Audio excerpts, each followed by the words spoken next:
श्री गुरुवे नमः। श्राद्धा सरसविहारिणे नमः। श्री शुक श्याम चरणदासो जयति।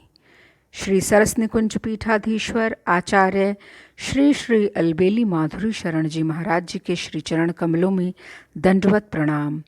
जय जय श्री राधे श्याम। जय जय श्री राधे। प्रस्तुत है डॉक्टर अवध बिहारी लाल कपूर द्वारा रचित ग्रंथ ब्रज के भक्त से श्री गिरिजा देवी जी का चरित्र। श्री गिरिजा देवी जी वृंदावन। ब्रज गोपिकाओं में श्री कृष्ण प्रेम स्वतः सिद्ध था। उन्होंने जब श्री कृष्ण को देखा भी नहीं था, उनके विषय में कुछ सुना भी नहीं था, तब भी उनका हृदय श्री कृष्ण प्रेम से परिपूर्ण था। उज्ज्वल नीलमणि में उनके स्वतः सिद्ध कृष्ण प्रेम का एक उदाहरण देते हुए श्री रूप गोस्वामी ने ललिता के प्रति राधा की एक उक्ति का उल्लेख किया है। राधा जी कहती हैं, हे सखी, जिसे मैंने कभी देखा नहीं, जिसके विषय में कभी कुछ सुना नहीं, जिसके समांतर जगत में किसी व्यक्ति के होने की संभावना भी मेरे मन में कभी नहीं जागी, ऐसे एक घनश्यामल पीतांबरधारी व्यक्ति को रमण रूप में इसी गोष्ठ में वर्ण करने के लिए मेरा मन न जाने क्यों व्यर्थ ही व्याकुल रहता है। प्रकट लीला में श्री कृष्ण की नित्य कांताओं में इस प्रकार के नित्य सिद्ध कृष्ण प्रेम से जीव कोटि के किसी व्यक्ति के कृष्ण प्रेम की तुलना करना समीचीन नहीं। पर यदि बिहार के आरा जिले के अंतर्गत जमीरा के क्षेत्रीय जमींदार श्री मृत्युंजय प्रसाद सिंह की पत्नी श्रीमती गिरिजा देवी के प्रेम के संबंध में कहा जाए तो उसमें इसका कुछ आभास था तो अतियुक्ति न होगी। वे एक बहुत बड़े जमींदार की अत्यधिक प्रिय पत्नी होने के अतिरिक्त दो अति सुंदर लड़कों की माँ थी। उनकी दो भाग्यशाली लड़कियां भी थीं जो अच्छे घरों में ब्याही गई थीं। उनकी सेवा शुश्रूषा के लिए अनेक बांदियां थीं जो पीने को एक गिलास पानी भी उन्हें स्वयं नहीं लाने देती थीं। वे जमीरा की रानी कहलाती थीं। धन संपत्ति, सुहाग, मान मर्यादा, अच्छी संतान और अच्छा स्वास्थ्य, सभी सांसारिक जितनी भी वस्तुओं की कोई स्त्री कामना कर सकती है, वे सब उन्हें प्रचुर मात्रा में प्राप्त थी। फिर भी संसार से उदासीन थी। वे जानती थी कि सांसारिक सुख संपत्ति, पति, पुत्र आदि अस्थायी हैं। उनके प्राण किसी अदृश्य अज्ञात पुरुष की ओर खिंचते रहते थे जो परम सुंदर, परम सत्य, परम सुखमय और परम प्रेममय है और जिससे उनका जन्म जन्म का संबंध है। उसकी याद में उनके प्रेम समुद्र सदा उद्वेलित होता रहता था। उनके नेत्र सदा सजल रहते थे। बीच बीच में वे दीर्घ निश्वास के द्वारा अपनी आंतरिक वेदना को हल्का करने की चेष्टा करती रहती थी। अक्सर एकांत में छिपकर फूट फूट कर रो लिया करती थी। गिरिजा देवी का एक बड़ा लड़का जब 18 वर्ष का हुआ, उसकी मृत्यु हो गई। कुछ ही दिन बाद उनका दूसरा लड़का भी चल बसा। एक ही वर्ष में दोनों पुत्रों को खो देने के कारण उनकी संसार में जो कुछ थोड़ी बहुत आसक्ति थी वो भी जाती रही। उनकी चित्तवृत्ति और भी अंतर्मुखी हो गई। वे संसार में रहते हुए भी उसमें न रहती सी जान पड़ने लगी। उन्हें खाने पहनने की सुध न रहती। बांदिया खाना खिलाती तो खा लेती, कपड़े पहनाती तो पहन लेती, स्नान आदि कराती तो कर लेती, पर ऐसा लगता कि जैसे ये सारी क्रियाएं उनके बिना जाने यंत्रवत होती हों और वे स्वयं अंतर जगत के किन्हीं कुंजों, निकुंजों, वनों और वीथियों में खोई रहती हों। उनकी अवस्था देख मृत्युंजय प्रसाद सिंह को बड़ी चिंता हुई। उन्होंने अपनी चिंता कुलगुरु से व्यक्त की। कुलगुरु ने गिरिजा जी को श्रीमद् भागवत का पाठ सुनाना प्रारंभ किया। पाठ सुनते सुनते उन्हें ज्ञात हो गया कि वह अज्ञात और अदृष्ट पुरुष जिसके लिए उनके प्राण सदा रोया करते थे वो कौन है। तभी श्री कृष्ण में उनके अनन्य निष्ठा और भक्ति का उदय हुआ। एक दिन पाठ सुनते सुनते श्री कृष्ण के दर्शन हुए और वे मूर्छित हो गईं। श्री कृष्ण दर्शन के पश्चात श्री वृंदावन धाम जाने के लिए उनका मन छटपटाने लगा। मृत्युंजय प्रसाद के लिए अब एक और संकट उत्पन्न हो गया। यदि गिरिजा जी वृंदावन धाम के दर्शन मात्र करना चाहती तो कोई बात नहीं थी, पर वे तो वहाँ जाकर श्री कृष्ण को अपना तन मन सदा के लिए अर्पण कर देना चाहती थी। ये कैसे हो सकता था? सब प्रकार की सुख सुविधाओं के जिस परिवेश में वे जमीरा में अपने महल में रहती थी वो क्या वृंदावन में उपलब्ध हो सकता था? फिर कुल के गौरव और मान मर्यादा की भी तो बात थी। कुल की मर्यादा के अनुसार वे आज तक कभी पर्दे से बाहर नहीं हुई थी। अब यदि वे उन्हें घर द्वार छोड़कर अकेले वृंदावन जाकर रहने की अनुमति दे देते तो कुल की मर्यादा धूल में न मिल जाती। पर दूसरा कोई विकल्प भी तो नहीं था। उनकी इस समय जैसी स्थिति थी उसमें उन्हें उनकी इच्छा के विरुद्ध घर पर बांध रखना भी संभव नहीं था। ये सोच विचार कर अंत में उन्होंने उन्हें वृंदावन जाने की अनुमति दे दी। वृंदावन जाकर वे राधा रमण जी के घेरे में श्री राधा रमण जी के मंदिर के पीछे श्री राधा रमण जी के सेवायत श्री नीलमणि गोस्वामी के मकान में किराए पर रहने लगीं। तभी से राधा रमण उनके साथ आँख में चौली खेलने लगे। वे उन्हें कभी प्रत्यक्ष में कभी स्वप्न में दर्शन देकर अंतर्ध्यान हो जाते, कभी किसी आविष्ट व्यक्ति के अंतराल में रहकर उसके माध्यम से उनसे बातें करते। राधा रमण के सेवायत श्री हरि गोस्वामी को उन्होंने अपना तीर्थ गुरु मान लिया था। अनेकों बार उनके माध्यम से इस प्रकार की लीला होती। वे अपने घर पर बैठे बैठे एकाएक आविष्ट हो जाते। आविष्ट अवस्था में गिरिजा जी के पास जाते, उनसे बातें करते, उन्हें उपदेश देते और लौट आते।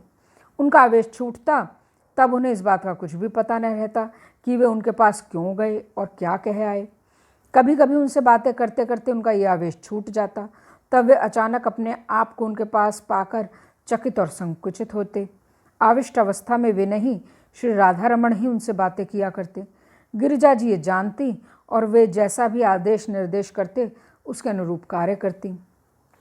पर उन्हें श्री राधा रमण का इस प्रकार अंतराल में रहकर उनसे बातें करना या दर्शन देना और छिप कर जाना अच्छा न लगता। इससे उनका विरह और तीव्र हो जाता और उनके प्रति तरह तरह के विक्षेप करने लगती। वे महामंत्र के द्वारा कृष्ण नाम का जप किया करती। श्री कृष्ण के इस प्रकार के व्यवहार से रुष्ट हो उन्होंने एक दिन उनका नाम न लेकर केवल श्री राधा का नाम लेने का निश्चय किया। उसी दिन श्री कृष्ण ने एक विशेष लीला की। उनके मकान मालिक श्री नीलमणि गोस्वामी जी गिरिजा जी के निकट ही अपने दूसरे मकान में रहते थे। वे बीमारी की अवस्था में प्रलाप करते हुए चीख चीख कर कहने लगे, आरे वाली बीबी जी को बुलाओ, आरे वाली बीबी जी को बुलाओ। उनकी पत्नी जाकर उन्हें बुला लाई। उनके आते ही गोस्वामी जी ने उनका हाथ पकड़कर बोले, तुम मुझे छोड़ दोगी? गिरिजा ने भौचक्की सी उनकी ओर देखने लगी। उनकी कुछ समझ में न आया कि गोस्वामी जी क्या कह रहे हैं। उन्होंने फिर कहा, तुम अब मेरा नाम न लोगी, राधा का ही नाम लोगी। बताओ, क्या सचमुच तुम मुझे छोड़ दोगी? कहो, नहीं छोड़ूंगी। तब वे समझे और उनके माध्यम से कौन बोल रहा है। नेत्रों में आंसू भरते हुए उन्होंने कहा, नहीं छोड़ूंगी।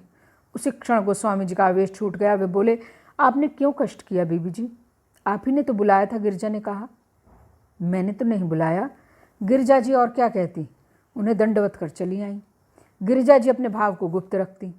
उन्हें देख किसी के लिए अनुमान लगाना मुश्किल होता कि वे एक परम भक्तिमती महिलाएं। वे हुक्का पीती, साधु महात्मा भी उनके पास आते रहते।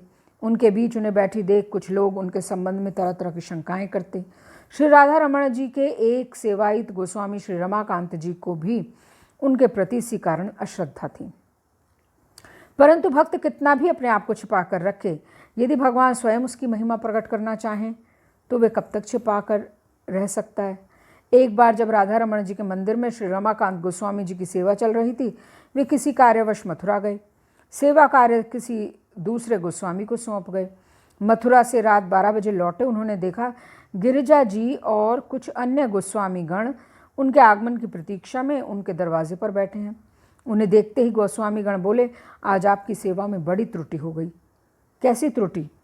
श्री जी की सेवा में शयन के समय पानी का करुआ नहीं रखा गया। क्या? ऐसा तो नहीं होना चाहिए। आपको कैसे पता? श्री जी ने इन बीबी जी से जाकर इस बात की शिकायत की है। क्यों बीबी जी?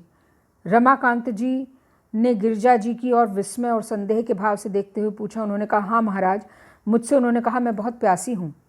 रमाकांत जी को फिर भी विश्वास न हुआ। कहीं हुक्का गुड़गुड़ाने वाली पुरुषों के बीच बैठकर गप करने वाली बीबी जी के श्री जी इतना निकट हो सकती हैं कि वे अपने दुख दर्द की बात उनसे जाकर कहें।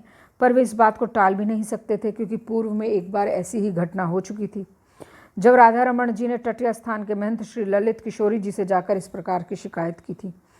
उन्होंने उसी समय स्नान कर मंदिर में प्रवेश किया कि देखा सचमुच श्री जी के पास पानी का करुआ नहीं रखा गया था।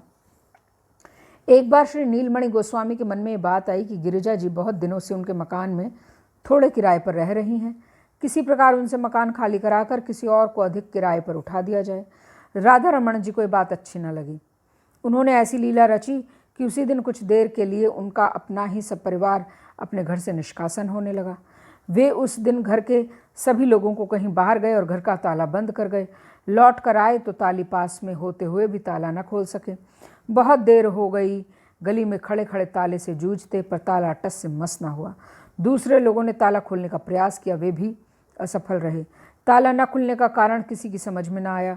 गिरिजा जी के मकान के नीचे एक कमरे में रामपुर वाली एक भक्त महिला रहती थी।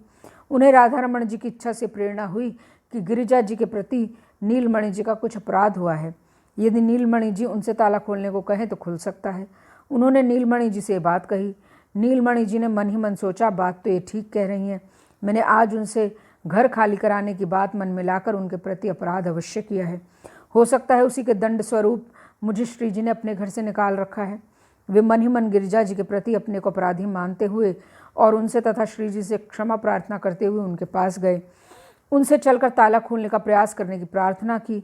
उन्होंने हंसकर कहा, जब आप ही लोग कोशिश कर हार गए तो भला मुझसे ताला कैसे खुलेगा? आप एक बार चेष्टा तो करें। गोस्वामी जी ने आग्रह किया। वे गईं और उनके ताली लगाते ही ताला खुल गया। गिरिजा जी को स्वयं इस पर आश्चर्य हुआ। वे समझ गईं कि ये भी राधा रमन जी की एक लीला थी। कभी कभी गिरिजा जी को श्री राधा रमन जी के सानिध्य का इस प्रकार अनुभव होता कि उसका कोई चिन्ह उनके वस्त्र आदि पर रह जाता। एक बार उनकी साड़ी में एक दिव्य गंध समा गई कि वो बहुत दिनों तक बनी रही। अर्धबाह्य अवस्था में उसी को पहने वे मंदिर में दर्शन करने गई। उसकी गंध पाकर एक गोस्वामी ने कहा, माता जी बुढ़ापे में भी ऐसा बढ़िया इत्र? माता जी क्या कहती? वे शर्मा कर चुप रह गईं। इस प्रकार की घटनाओं से उन्हें लगता कि जितना अपने भाव को गोपन रखना चाहती हैं उतना ही राधा रमन उसे प्रकाशित करने को तुले रहते हैं। वे कर भी क्या कर सकती थीं? उनके प्रति प्रणय रोष प्रकट कर रह जाती थी। गिरिजा जी की अवस्था अब ऐसी हो गई कि उनके नेत्र प्रेमाश्रुओं से सदा आर्द्र रहते। वे चार व्यक्तियों के बीच बैठी होती तो भी बीच बीच में अंतर जगत की किसी अनुभूति में ऐसी डूब जाती कि उनकी आंखें खुली होती तो भी वे बाहर की किसी वस्तु को ना देख पाती। कोई कुछ कहता तो उसे सुन भी ना पाती। कोई आवश्यक बात उनसे कहनी होती तो इतने ज़ोर से कहनी पड़ती जैसे वे दूर कहीं जाकर बैठी हों। वे अपने कमरे में दरवाज़ा बंद कर बैठी होती तो बाहर से किसी से बातें करने की आवाज़ें सुनाई पड़ती। कभी नूपुर की ध्वनि सुनाई पड़ती, कभी कमरे के भीतर से दिव्य सुगंध फूट पड़ती जो सारे घर में व्याप्त हो जाती। एक बार गिरिजा जी रमण रेती में श्री गौरांग दास बाबा जी महाराज के दर्शन करने गईं। भक्तजन उन्हें घेर कर बैठे थे। भगवत चर्चा हो रही थी। वे जब दर्शन करके लौटी तो जहाँ वे बैठी थी वहाँ की रज बाबा ने लेकर अपने माथे से लगा ली।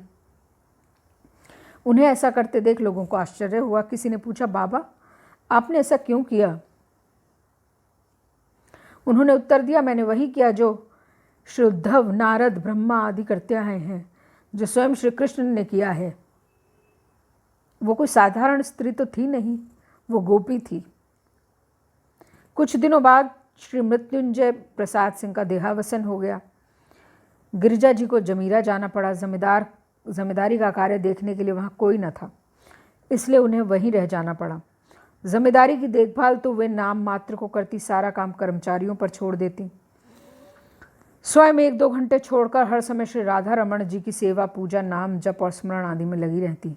पर वृंदावन छोड़कर सदा के लिए जमीरा में रहना उन्हें कैसे भाता। वे राधा रमन जी से प्रार्थना करने लगी कि उन्हें अपने नित्य धाम वृंदावन में बुला लें, जहाँ से फिर लौटना कभी ना हो।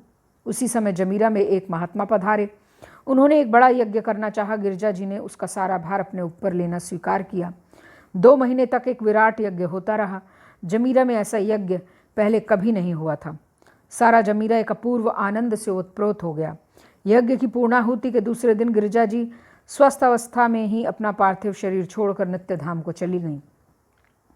गिरिजा जी पर वृंदावन के एक विशिष्ट महात्मा की विशेष कृपा थी, जिनका संग करने को एक दिव्य संदेश द्वारा प्रेरित हुई थी। उनके प्रति उनका गुरु भाव था, पर वे इस असमंजस में रहा करती थी कि जब वे जमीरा में अपने कुलगुरु से दीक्षा ले चुकी हैं तो उन्हें गुरु रूप में कैसे स्वीकार करें।